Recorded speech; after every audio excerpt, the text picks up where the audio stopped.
At 0847 hours on July 14, 1944, Major Charles Carpenter circled his L-4 Grasshopper at 500 feet above Avranches, France, watching a Panzer IV position itself to murder 18 American infantrymen who had no idea it was there. Carpenter was 40 years old, high school history teacher from Moline, Illinois. 73 combat missions as an artillery spotter. 0 kills. The Piper L-4 Grasshopper he flew was unarmed. 65 miles per hour's cruise speed. Fabric-covered wings. Engine that sounded like an angry lawnmower. The Army classified it as a liaison aircraft, not a combat aircraft. Its job was simple. Fly low, spot targets, radio coordinates to artillery battalions, circle overhead while waiting for shells to arrive. Standard procedure said Carpenter should key his radio right now. Call grid coordinates. Wait 15 to 20 minutes for artillery fire. Hope the Panzer stayed put. Hope the infantry survived that long. But Carpenter's right hand wasn't on the radio. It was on a toggle switch mounted left of his. Throttle. Red wire. Hand-painted label. Weapons release. The switch was connected to 6 M9 bazooka tubes bolted under his wings with salvaged aluminum brackets and safety wire. 3 tubes per wing. 78 pounds of unauthorized ordnance. 18 rockets total if you counted the reloads stowed behind his seat. Nobody at 4th Armored Division headquarters knew about the modification. Nobody at IX Tactical Air Command. Nobody at Army Air Forces Materiel Command. Carpenter hadn't filed paperwork, hadn't requested permission, hadn't waited for approval from right field engineers or procurement officers or anyone else in the chain of command that would have said no. He'd spent 3 nights in July working with his crew chief, Sergeant William Forsyth, fabricating the mounting system from scrap metal. They'd test-fired the electrical circuits with a multimeter. They'd calculated weight distribution and recoil forces on the back of a maintenance log. They'd done everything except the one thing that mattered. Fire the weapons in combat. The Panzer was 300 yards from American lines. Company B, 41st Armored Infantry Regiment. Carpenter could see their foxholes through his binoculars, could see the tank's 75mm gun traversing toward those positions. In maybe 2 minutes, that gun would fire. High explosive shells would kill half the platoon before they understood what was happening. 15 minutes from now, American artillery would arrive. The shells would hit empty hedgerows. The Panzer would have displaced. The infantry would be dead. Carpenter had watched this pattern repeat 40 times in 6 weeks. Spot the tank, call the coordinates, wait for artillery, miss the target, count the casualties. He'd stopped sleeping well in June, started walking through infantry positions after missions, talking to the men he was supposed to protect, hearing their stories about friends killed by armor. They couldn't stop. One lieutenant had asked him a question that wouldn't leave his mind. "You saw it the whole time. Why didn't you do something?" Carpenter hadn't had an answer then. Now his thumb rested on a toggle switch that violated 6 Army regulations and possibly the Geneva Convention's classification of liaison aircraft as non-combatants. The next 90 seconds would prove whether a high school teacher from Illinois had just destroyed his career or changed aerial warfare forever. Carpenter pushed the stick forward and dove toward the Panzer. The Piper L-4 Grasshopper entered U.S. Army service in 1942 as a military version of the civilian J-3 Cub. The Army needed thousands of light aircraft for artillery observation, liaison duties, and reconnaissance.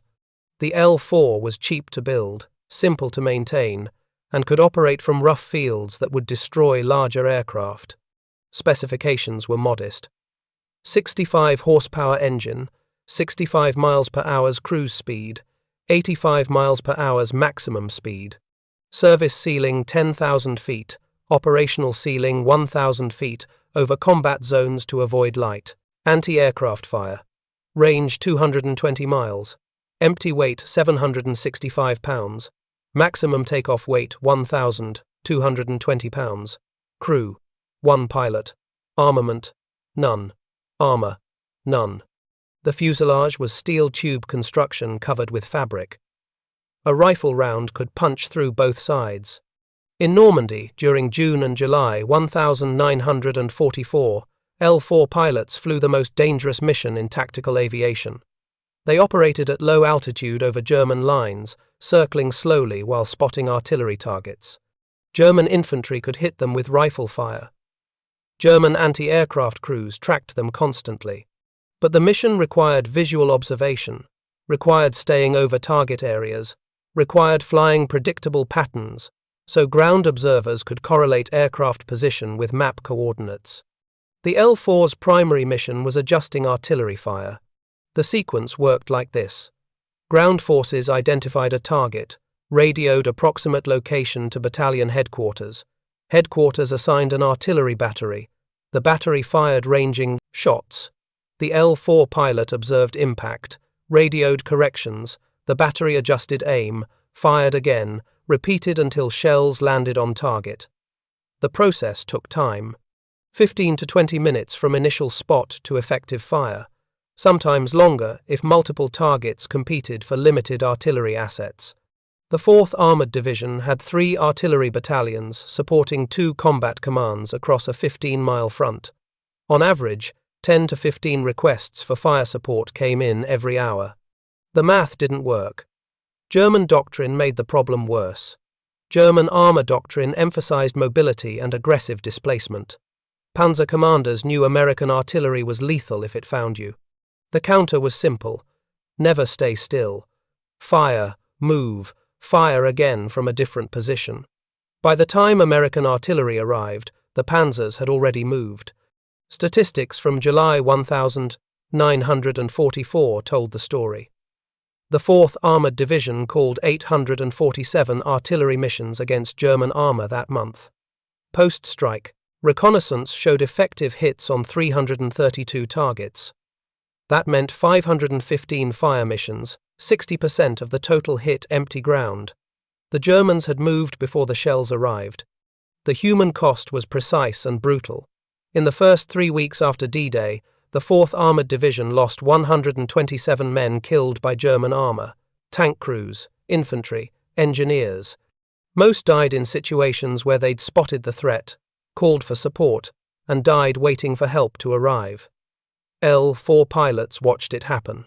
They circled overhead at 1,000 feet, called coordinates, watched American positions take fire, watched men die, watched the German tanks displace, watched American artillery arrive too late.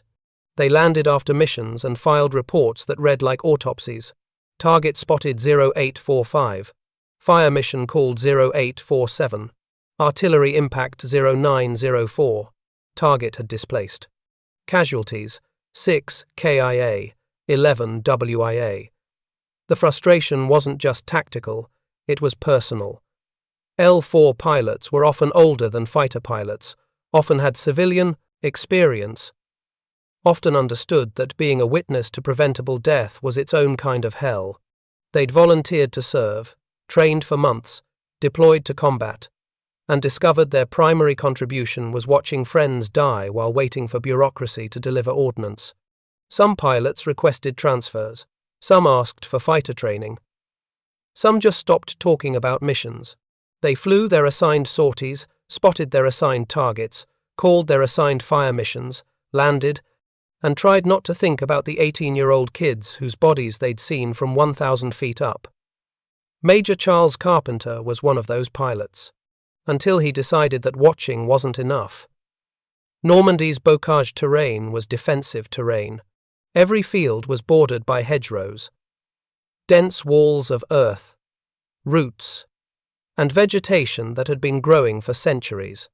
The hedgerows were 4 to 6 feet high, thick enough to stop a Sherman tank, tall enough to hide a Panzer. The fields between hedgerows were small, maybe 100 yards across. Roads were narrow lanes sunk below ground level. For German armor, it was perfect. A Panzer IV or Panther could position itself hull down behind a hedgerow with only its turret exposed. It could cover multiple approach routes, wait for American armor to advance into the open, fire from ambush, then reverse back behind cover and displace to a different position 400 yards away. By the time American forces maneuvered to assault the first position, the German tank was gone. The Panzer IV was Germany's most common medium tank in Normandy. Weight, 25 tons.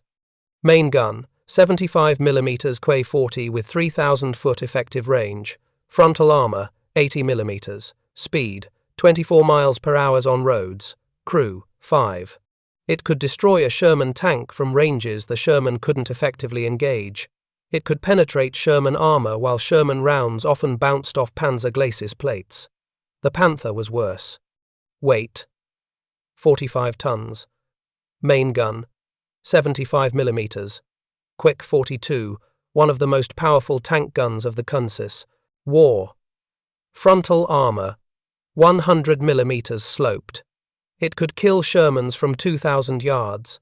Sherman crews called it the Widowmaker. American infantry carried M9 bazookas, 2.36-inch rocket launchers, effective against tank armor at ranges under 150 yards. The problem was getting within 150 yards. In bocage country, that meant crossing open ground under German machine gun fire, approaching a hull-down tank, and hoping your rocket could penetrate before the tank's machine gun killed you. Bazooka teams had a life expectancy measured in minutes once they revealed their position. The coordination problem killed men every day. Here's how it worked. American infantry advanced into a field, took fire from a German position, spotted armor, radioed battalion headquarters. Battalion logged the contact, assigned it to a staff officer, evaluated available assets.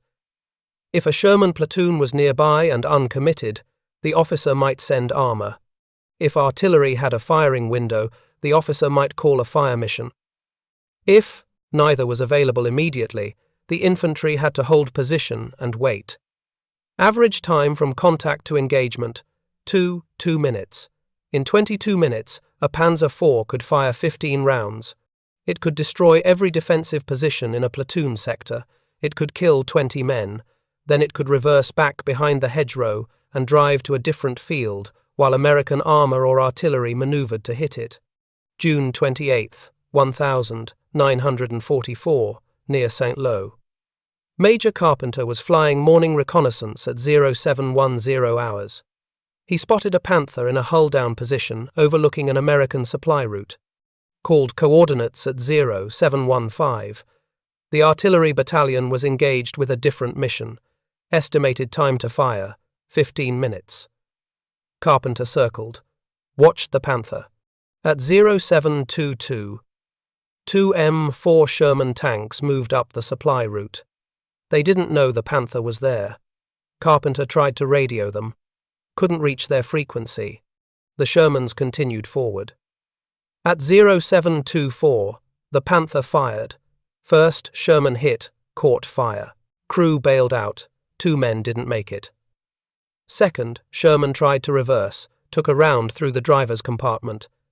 7 more Americans dead. At 0734, American artillery arrived. The Panther had displaced 800 yards north. The artillery hit empty hedgerows. Carpenter landed at 0745, walked to the burning Shermans. Found the infantry lieutenant who'd been coordinating the armor movement. The lieutenant had just lost half his platoon. He looked at Carpenter and asked one question. "You saw it the whole time. Why didn't you do something?" Carpenter didn't have an answer. He was a spotter, not a shooter. That's what the regulations said. That's what his orders said. That's what doctrine said. But doctrine was written by people who weren't watching men burn alive from 1,000 feet up. Charles Carpenter was born in 1,904 inches, Moline, Illinois. His father worked for John Deere. His mother taught elementary school. Carpenter graduated from Augustana College in 1926 with a degree in history, took a teaching position at Moline High School the same year. He taught American history and European history, coached the track team, married Helen in 1928, had 2 sons by 1935.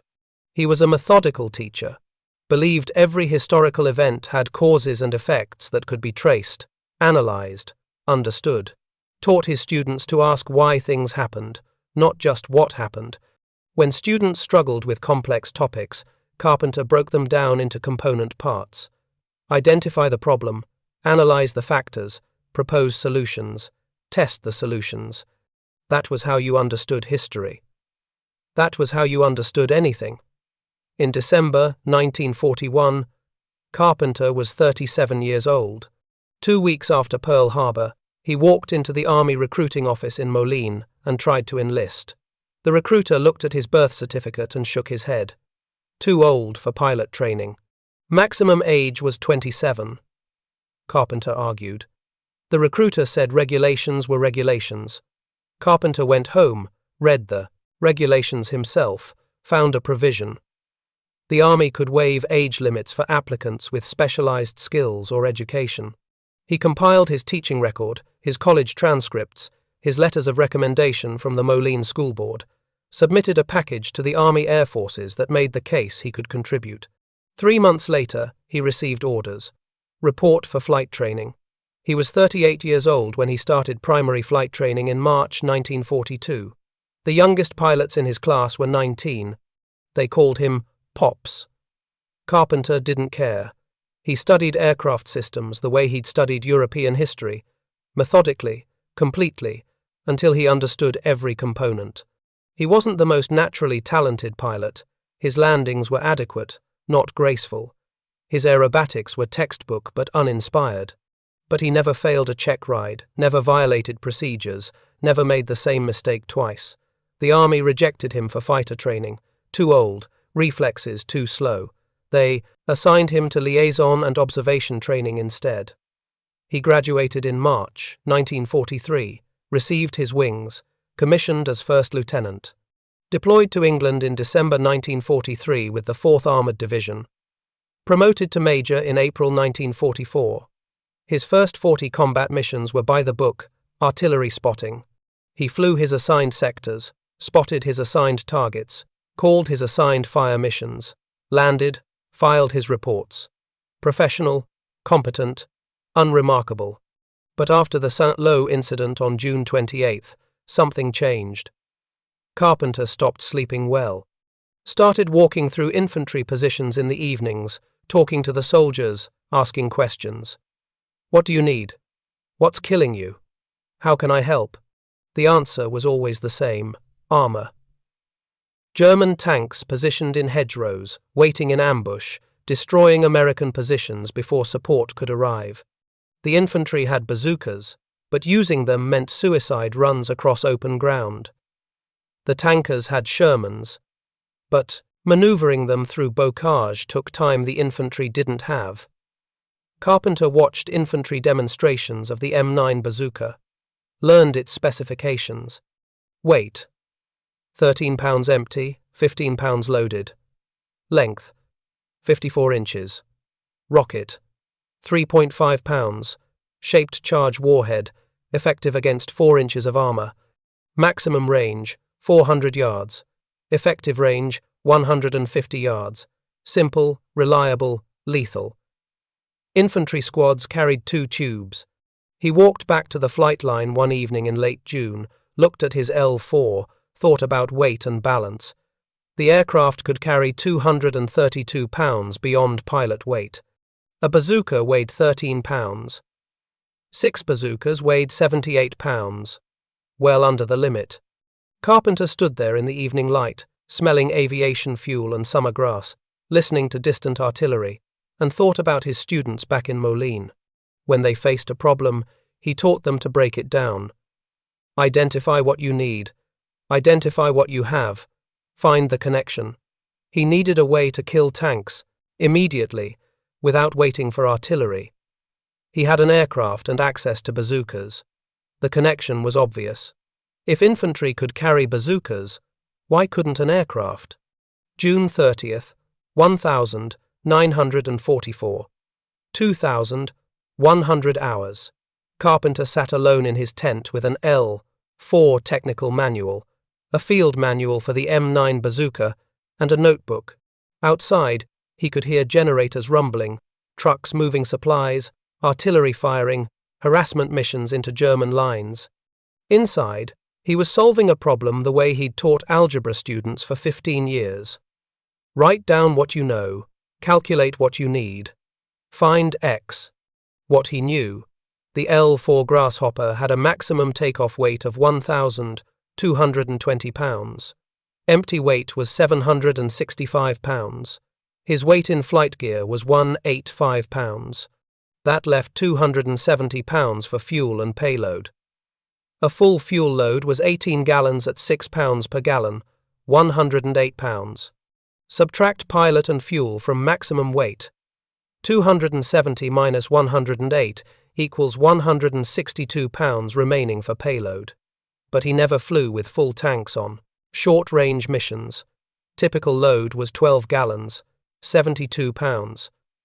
That left 198 pounds of available payload capacity. The M9 bazooka weighed 13 pounds empty. Each rocket weighed 3.5 pounds, call it 4 pounds with safety margin. 1 loaded bazooka, 17 pounds. 6 loaded bazookas, 102 pounds. Add mounting hardware, call it 20 pounds. Total system weight, 122 pounds. Well within limits. But weight wasn't the only problem. The L-4's airframe was designed for observation, not combat. Steel tube fuselage, fabric covering, wooden wing spars. The question wasn't whether the wings could carry 122 pounds. They could, barely, but whether they could handle the recoil forces from 6 bazookas firing in sequence. Carpenter pulled out the bazooka manual, found the specifications. Muzzle velocity, 265 feet per second. Rocket weight, 3.5 pounds. Basic physics. Force equals mass times acceleration. The bazooka generated approximately 40 pounds of rearward thrust per firing. 6 tubes firing in rapid sequence.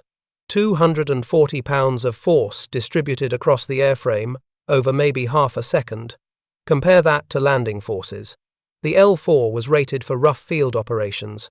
A hard landing generated vertical impact forces around 1,200 pounds concentrated on the landing gear, transmitted through the fuselage structure.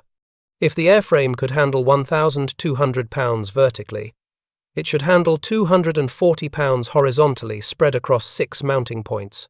Should. Probably. Maybe. The aiming problem was harder. The L-4 had no gun sight, no bomb sight, no fire control system of any kind, just a windscreen and a pilot's eyeballs. Infantry aimed bazookas by looking through a simple sight mounted on the tube. Fire from the shoulder at a stationary target. Effective range 150 yards against armor, meaning 50% hit probability, at that distance, under ideal conditions. Carpenter would be firing from a moving platform at 70 miles per hour. Call it 100 feet per second. At 200 yards range, the rocket would take approximately 2 seconds to reach target. In 2 seconds, the aircraft would travel 200 feet. The aiming solution required leading the target, not just for the rocket's flight time, but accounting for the aircraft's motion during firing and the rocket's ballistic trajectory. Unless, what if he didn't aim the bazookas independently? What if he aimed the entire aircraft? Point the nose at the target. Fire when the aircraft's heading aligned with the target's position. The windscreen became the gun sight. The whole airplane became the weapon. It would require a diving attack. Descend from altitude, line up the target in the windscreen, fire during the dive, pull out, like a fighter bomber making a strafing run, but with rockets instead of guns. The dive angle would give the rockets downward velocity, compensate for gravity drop, extend effective range. Optimal dive angle, 20 to 30 degrees. Steep enough for accuracy, shallow enough to recover without exceeding the L-4's structural limits. The aircraft had a redline speed of 122 miles per hour. In a 30-degree dive from 1,000 feet, he'd reach maybe 95 miles per hour before firing at 300 feet, then pull out. Safe. The electrical system was the last problem. The M9 bazooka used a hand-cranked magneto generator to produce firing current. The operator squeezed a trigger. The magneto generated electricity. Current traveled to the rocket's igniter. The rocket motor ignited. Simple, reliable, but incompatible with aircraft installation. Carpenter needed an electrical firing system. The L-4 had a 12-volt battery for engine starting and instruments. He could tap that power source, run wire from battery to a cockpit switch to the bazooka igniters. Close the switch, complete the circuit, fire the rockets. The system would need safety interlocks to prevent accidental firing. But the basic concept was straightforward. He sketched the design in his notebook. 6 tubes, 3 per wing. Mounted parallel to the fuselage. Aluminum brackets fabricated to attach tubes to wing. Struts. Electrical wire running through the wing interior to each tube. Cockpit switch wired in series with all 6 tubes. Flip the switch, all 6 fire in sequence with fractional second delays between each. Total parts needed: 6 bazooka tubes, aluminum stock for brackets, electrical wire, 1 toggle switch, bolts and safety wire. Everything was available from salvage or supply. Nothing required requisition forms or approval signatures. Total fabrication time: estimated 10 to 12 hours. Total cost: 0. Risk assessment: high probability of court-martial if caught. Moderate probability of structural failure during firing. Unknown probability of success in combat. But doing nothing meant more St. Lo incidents, more burning Shermans, more dead infantrymen, more questions Carpenter couldn't answer. He closed his notebook at 2,340 hours, walked to the maintenance area, found Sergeant William Forsyth working late on a generator repair, asked him a question that would either end both their careers or change how L-4 Grasshoppers fought. How would you feel about mounting bazookas on my aircraft? William Forsyth was 29 years old, from Dearborn, Michigan. His father had worked the Ford River Rouge plant for 20 years. Forsyth grew up around machinery, learned to read technical drawings before he learned to read novels, spent his teenage years rebuilding engines in his father's garage. He'd worked for Ford Motor Company from 1935 to 1942, first as a machinist, then as a tool and die maker. When the war started, he enlisted in the Army Air Forces, requested assignment as an aircraft mechanic. The Army tested his skills, saw his Ford experience, and sent him to aircraft maintenance school. He'd been maintaining L-4 Grasshoppers since early 1943. He knew the aircraft inside and out, knew which rivets tended to work loose, which control cables stretched under load, which engine cowlings cracked after 50 hours. He'd repaired 43 L-4 seconds in England and France, fixed battle damage, replaced engines, rebuilt landing gear. He'd seen aircraft shot full of holes and kept flying, seen aircraft that looked perfect and failed mysteriously. On June 30th, 1944, at 2,345 hours, he was working on a generator in the maintenance tent when Major Carpenter walked in and asked about mounting bazookas on an aircraft. Forsyth looked up from the generator, set down his wrench, studied Carpenter for maybe 10 seconds, then said, "That's against regulations, sir." Carpenter nodded. "I know. Modification of aircraft weapons systems requires engineering approval from right field. Takes 6 months minimum." "I know that too. We'd both face court-martial if we did this without authorization." "Probably," Carpenter said. Forsyth picked up a rag, wiped grease from his hands. "Why bazookas?" "Because they're light, they're available, and they'll kill a Panzer if you hit it right." "You know how to aim them from an aircraft?" "No," Carpenter said. "I'll figure that out, after we mount them." Forsyth almost smiled. "Sir, that's possibly the worst test plan I've ever heard. You have a better one." Forsyth thought about it. Thought about the Sherman crews he'd talked to, the ones who'd survived Panzer ambushes.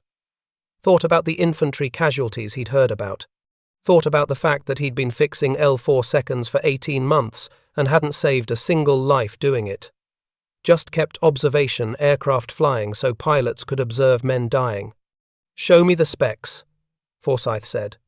Carpenter pulled out his notebook, showed him the weight calculations, the recoil estimates, the mounting concept. Forsyth read through it all, asked questions about load distribution and structural integrity.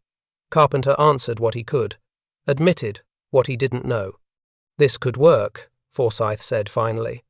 The wing spars can handle the weight if we distribute it properly. 3 tubes per wing, mounted close to the struts where the structure is strongest. But we'll need reinforcement at the attachment points. Can you fabricate the brackets? I can fabricate anything, sir.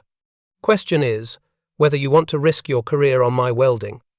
I've seen your work, Sergeant. It's better than anything that comes from the depot. Forsyth considered that. The electrical system is the harder problem.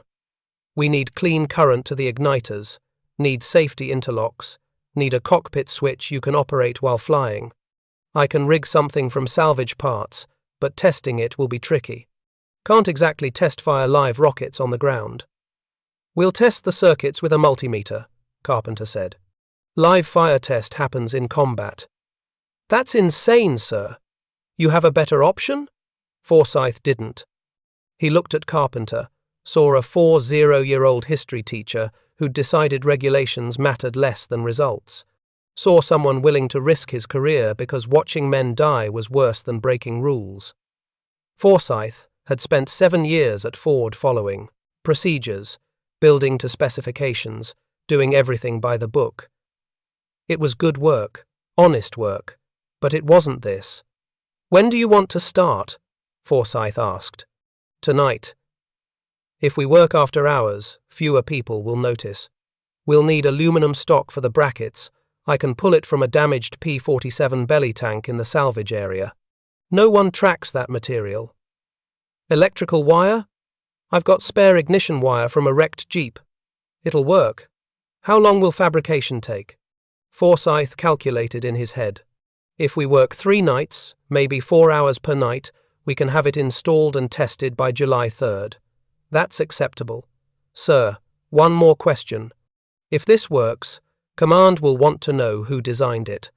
They'll want technical drawings, test data, approval chains. We won't have any of that. Carpenter was quiet for a moment. Then, if it works, Sergeant, I'll tell them I ordered you to do it. I'll say you objected, I pulled rank, you followed orders. You'll be clear. That's not how it happened, sir. That's how I'll report it. Forsyth thought about that. Thought about a major willing to take full responsibility for an NCO's contribution. Thought about how rare that was. We should get started, Forsyth said. I'll pull the aluminum stock tonight. Tomorrow night we start fabrication. They shook hands. Neither man said anything else. Both understood what they were committing to. Violation of regulations, possible court-martial, probable failure, possible death. But possible success meant saving lives. That equation was simple enough for both of them. Forsyth and Carpenter met at the maintenance hangar at 2,200 hours. The building was empty. Most mechanics finished work by 2100, headed to their tents or the enlisted club. The space smelled like aviation fuel, hydraulic fluid, and metal shavings. A single overhead light cast shadows across the workbenches. Forsyth had already pulled the materials, aluminum stock from a salvaged P-47 external tank, aircraft-grade bolts from supply, safety wire from his personal toolkit. He'd brought cutting tools, a portable drill, measuring instruments, welding equipment. They rolled Carpenter's L-4 into the hangar, tail number 329854. The aircraft looked small under the overhead lights, almost fragile. Fabric wings, exposed control cables, an engine that generated less horsepower than most cars. We need to expose the wing structure, Forsyth said. He pulled out a razor blade, carefully cut the fabric covering on the lower wing surfaces, 3 sections per wing. The fabric peeled back, revealing the wooden spars and steel tube struts underneath. Carpenter held the flashlight while Forsyth measured the strut spacing. Marked attachment points with a grease pencil. 3 mounting points per wing. We'll position the tubes here, here, and here. He indicated spots along the struts, each about 18 inches apart. Load distribution will be optimal at these points. They spent the next 2 hours cutting aluminum stock. Forsyth measured twice, cut once, working with the precision he'd learned at Ford. Each bracket had to be exactly right. Too weak, and the tube would tear free during firing. Too heavy, and it would affect aircraft performance. He cut 6 L-shaped brackets, each one identical to the others within a tolerance of a 1/16 of an inch. Carpenter watched him work, occasionally holding material or passing tools. Neither man spoke much. The work required concentration. Outside, distant artillery rumbled. Generators hummed. Somewhere a truck convoy moved past, engines grinding through gears. At midnight, Forsyth test-fitted the first bracket. It aligned perfectly with the wing strut. He drilled mounting holes, inserted bolts, torqued them to specification, secured everything with safety wire. The installation was clean, professional, looked almost like factory equipment. "How's it look?" Carpenter asked. Forsyth grabbed the bracket with both hands, pulled with his full body weight. The bracket didn't move. "It'll hold." They installed the remaining 5 brackets over the next 2 hours. By 0230, all 6 were mounted, all secured with bolts and safety wire. Forsyth tested each one by hand, all solid. "Tomorrow night we mount the tubes and start the electrical system," Forsyth said. "We're on schedule." They cleaned up the workspace, removed all evidence of the modification, covered the exposed wing sections with temporary fabric patches. The L-4 looked normal from 10 feet away. You had to look close to see the aluminum brackets tucked under the wings. Carpenter walked back to his tent at 0320 hours. His hands smelled like metal and oil. He didn't sleep. They started at 2,200 again. This time, Forsyth brought 6 M9 bazooka tubes he'd requisitioned from Ordnance Supply. The requisition form said they were for ground crew familiarization training. Nobody questioned it. Each tube was 54 inches long, 2.36 inches in diameter, weighed 13 pounds, empty. Forsyth had cleaned them, checked the igniter connections, verified each tube was functional. They were weapons now, not training aids. Mounting the tubes required precision. Each had to be perfectly parallel to the fuselage, angled slightly downward for the diving attack profile Carpenter had calculated. Forsyth fabricated clamps from sheet aluminum, positioned each tube, secured it with multiple connection points. "The tubes need to be removable," Carpenter said. "If command finds out, I need to be able to strip them off quickly." "These clamps use quick-release pins," Forsyth said. "Pull 6 pins, the whole system comes off in under 2 minutes." By midnight, all 6 tubes were mounted. The L-4 looked strange now, predatory. The bazooka tubes jutted forward from under the wings like fangs. The electrical system took longer. Forsyth ran wire from the battery compartment through the wing interior to each tube. He installed a junction box where the 6 wires merged, then ran a single control wire forward to the cockpit. The wire routing required patience, threading wire through the wing's internal structure without damaging control cables or fabric. At 0130, Forsyth installed the cockpit switch. He'd fabricated a mounting bracket that positioned the switch left of the throttle, within easy reach. The switch itself came from a salvaged Jeep ignition system. Red toggle, clear action. Forsyth labeled it with white paint, weapons release. "How does it work?" Carpenter asked. "Flip the switch up, circuit closes. Current flows to all 6 igniters in sequence. Half-second delay between each tube. All 6 fire in 3 seconds total. Safety interlocks? Switch has a safety cover. Flip the cover up, then flip the switch. 2-step process prevents accidental firing." Forsyth pulled out a multimeter, tested each circuit. Battery to switch, good. Switch to junction box, good. Junction box to tube 1, good. He tested all 6 circuits, all showed proper voltage and continuity. "Electrical system is functional," Forsyth said. "We're ready for rockets." Night 3, July 4 to 5, 1944. The final night was ammunition loading and safety checks. Forsyth had pulled 6 M6A3 rockets from the ordnance bunker. Each rocket weighed 3.5 pounds, carried a shaped charge warhead designed to penetrate 4 inches of armor plate. The warheads were live. They loaded 1 rocket per tube, working carefully. The rockets seated with metallic clicks. Forsyth connected the igniter wires to each rocket, tested continuity again with the multimeter. All connections good. "We should test-fire the system," Carpenter said. "Can't, sir. No test range, and firing these would alert half the division. So the first live test is in combat." "Yes, sir."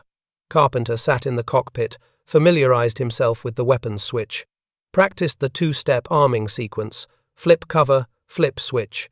His thumb could reach it without looking. Good. They both stood back and looked at what they'd built.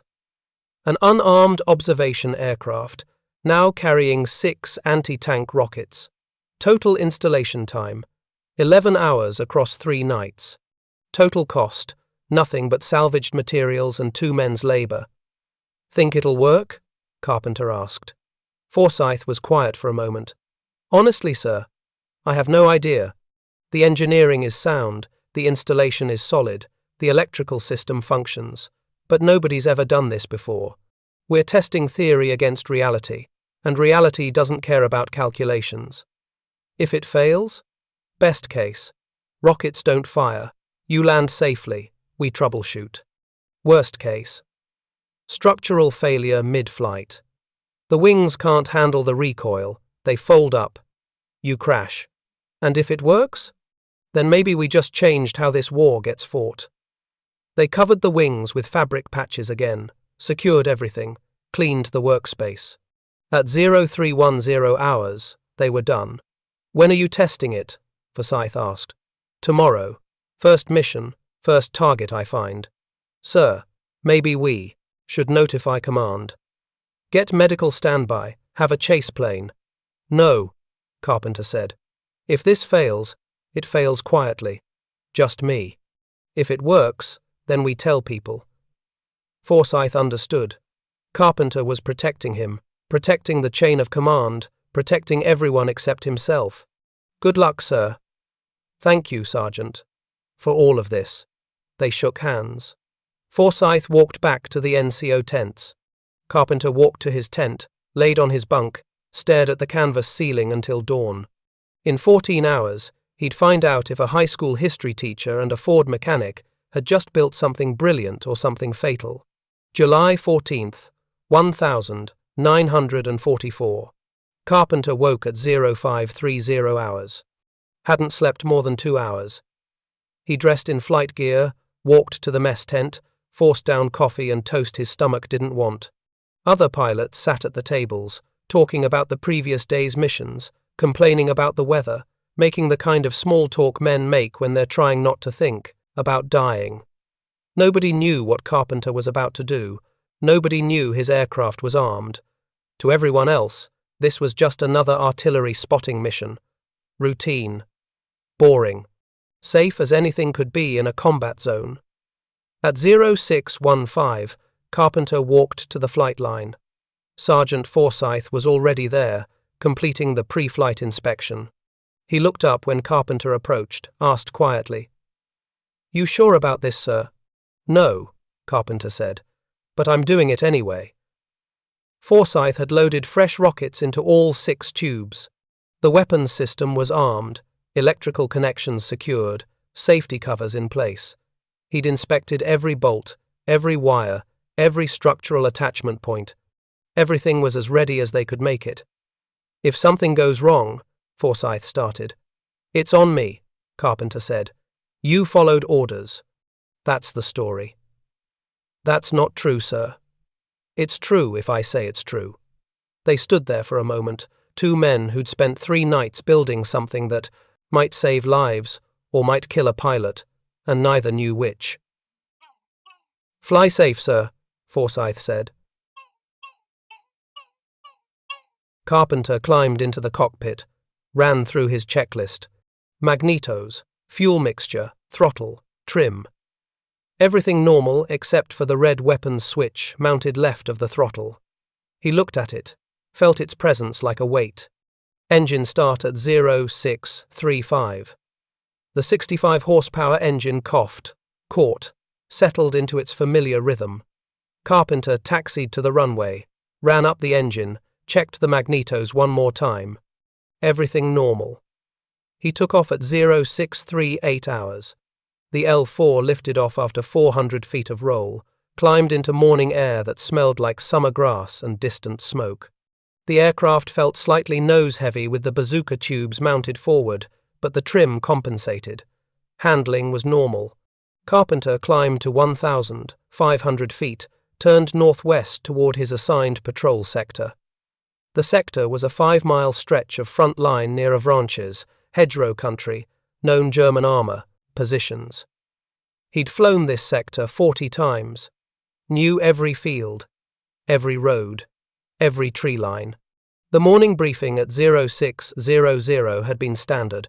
Patrol assigned sector, spot artillery targets, call coordinates, adjust fire as needed. The artillery battalion had 3 fire missions already queued. Average wait time for fire support, 18 minutes. Carpenter's mission was to make that wait time productive by providing accurate observations. But that wasn't the mission anymore. The mission now was to find a German tank and test whether a 40-year-old teacher and a Ford mechanic had just revolutionized close air support or committed an elaborate form of suicide. At 0715, Carpenter reached his patrol sector. He flew a standard search pattern, oval circuits at 1,500 feet, scanning the ground with binoculars, looking for movement, for dust trails, for the distinctive shapes of armored vehicles hidden in hedgerows. For 90 minutes, he saw nothing, just empty fields, quiet hedgerows, occasional American infantry patrols. The morning was peaceful, almost beautiful. Norman countryside in summer, green and still. Then at 0843, movement caught his eye. Western edge of his sector. 3 miles north of American forward positions. A dark shape in the tree line, partially concealed by branches. Carpenter circled closer, descended to 1,200 feet for a better view. Panzer IV. He was certain. The distinctive hull shape, the long 75mm gun, the turret configuration. The tank was positioned hull down behind a hedgerow, gun oriented south toward American lines. It wasn't moving, was probably waiting in ambush position. Classic German armor tactic. Carpenter checked his map, calculated the position. 300 yards from Company B, 41st Armored Infantry Regiment. The American infantry had no idea the tank was there. He could see their forward positions, foxholes, machine gun nests, a command post in a stone farmhouse. Standard procedure was obvious.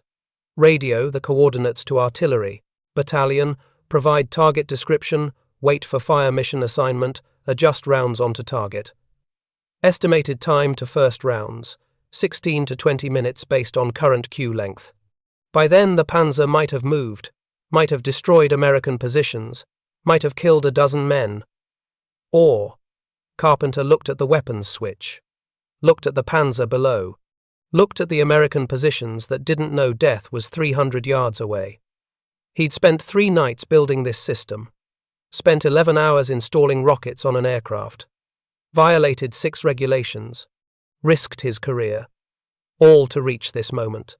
The moment where he could do something instead of just watching. Carpenter keyed his radio, called his position to battalion headquarters, said he was investigating a possible target, would report in 10 minutes. Then he switched off the radio. He didn't want anyone hearing what happened next. He checked his airspace. Clear. No other aircraft visible. Checked the ground. No American troops between his position and the target. The approach vector was clean. Calculated the attack profile one more time in his head. Dive from 1,200 feet to 500 feet, 30-degree angle, airspeed approximately 85 miles per hour. Level out at 500 feet. Align target in windscreen. Fire at 300 yards. Maintain level flight through firing sequence. Then climb away. His hands were steady on the stick. No shakes, no hesitation. This was the same mental state he entered when teaching a difficult concept. Calm, focused, methodical. Break the problem into steps, execute each step, adjust as needed. Step 1. Position for attack run. Carpenter climbed to 1,400 feet, positioned himself south of the target, checked the wind, light, 5 knots from the west. Negligible effect on rocket trajectory at close range. Step 2. Commit to the dive. He took one breath, let it out slowly, pushed the stick forward.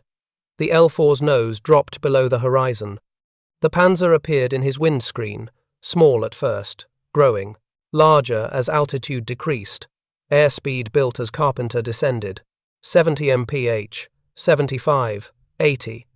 The airframe vibrated slightly, control stick pressure increased. He trimmed the elevator to maintain the dive angle, kept the Panzer centered in his windscreen. Altimeter, unwinding. 1,200 feet. 1,000. 100. 1,000. The ground rushed up, details resolving. He could see the Panzer's track marks in the mud, see camouflage netting draped over the turret, see the long barrel of the 75mm gun. 900 feet. 800.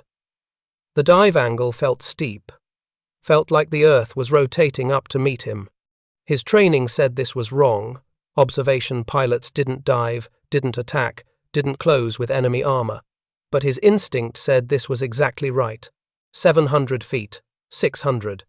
Time to level out. Carpenter pulled back on the stick.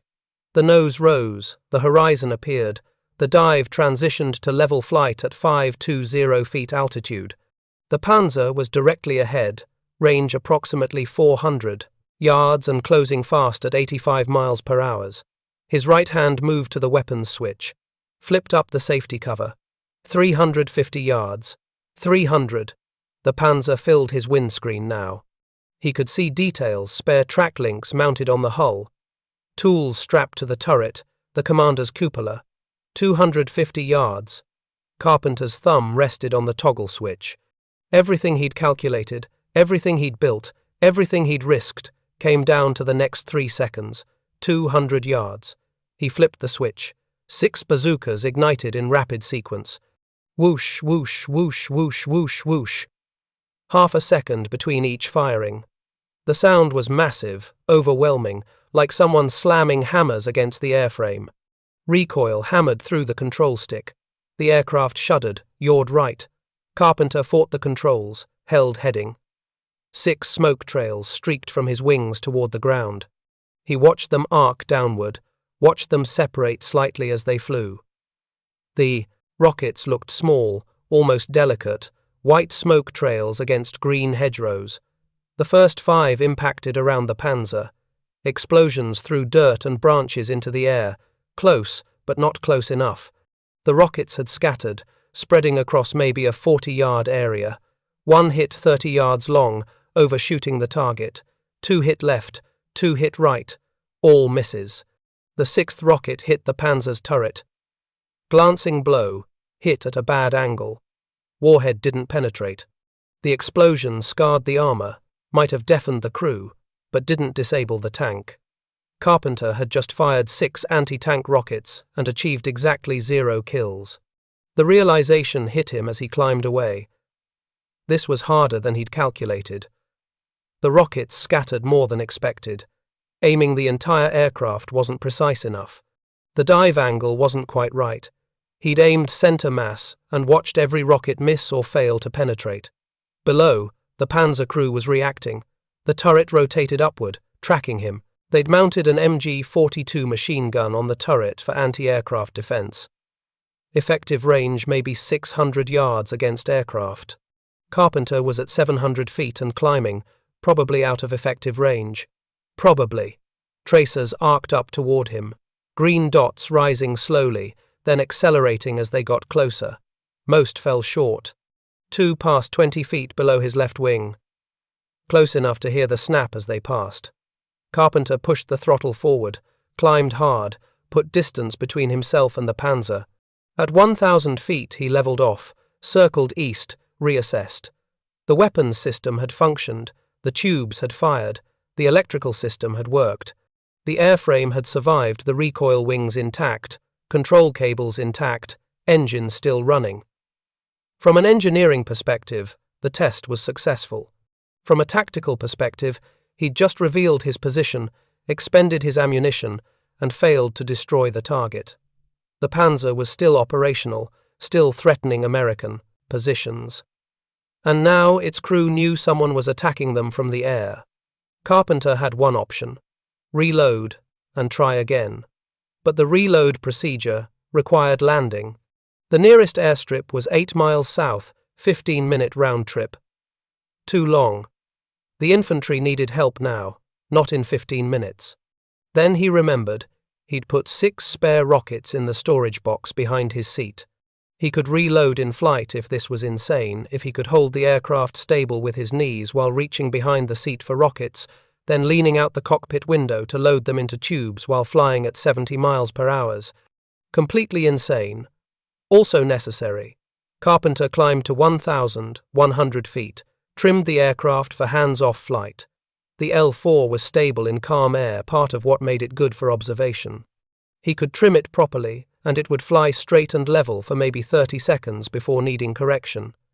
He held the stick between his knees, reached behind his seat with his right hand, found the storage box, pulled out one rocket, 3.5 pounds of high explosive, shaped charge warhead, impact fuse, one rocket in his right hand while trying to fly an aircraft with his knees. This was stupidly dangerous. The aircraft wobbled. Nose dipped left. Carpenter adjusted pressure with his knees, brought the wings level. Looked at the nearest wing tube, 3 feet away outside the cockpit. At 70 miles per hour, the wind blast was considerable. He'd have to reach out, align the rocket with the tube, slide it in, all while maintaining aircraft control. He tried it, leaned out the cockpit, extended his arm, fought the wind pressure. The rocket was heavy, awkward. The tube was too far away. This wouldn't work. New plan: land in a field, reload on the ground, take off again. Carpenter scanned the terrain. Found a clear field 800 yards east, maybe 300 feet long, adequate for landing and takeoff. He descended, set up his approach, touched down in grass that was thankfully dry. Rollout took 250 feet. He kept the engine running, jumped out, ran to the left wing. The rockets were still in the storage box. He grabbed all 6, ran back to the wings, started loading. Each rocket had to be aligned carefully, slid into the tube, seated properly. The igniters had to connect. He worked fast, hands moving automatically. First tube loaded. Second. Third. He moved to the right wing. Fourth. Fifth. Sixth. All tubes loaded. He checked the electrical connections, verified everything was seated. 30 seconds of work. Back in the cockpit. Applied throttle. The L-4 rolled forward, lifted off after 200 feet. Total time on ground, 4 minutes. Carpenter climbed to 800 feet, turned back toward the Panzers' position.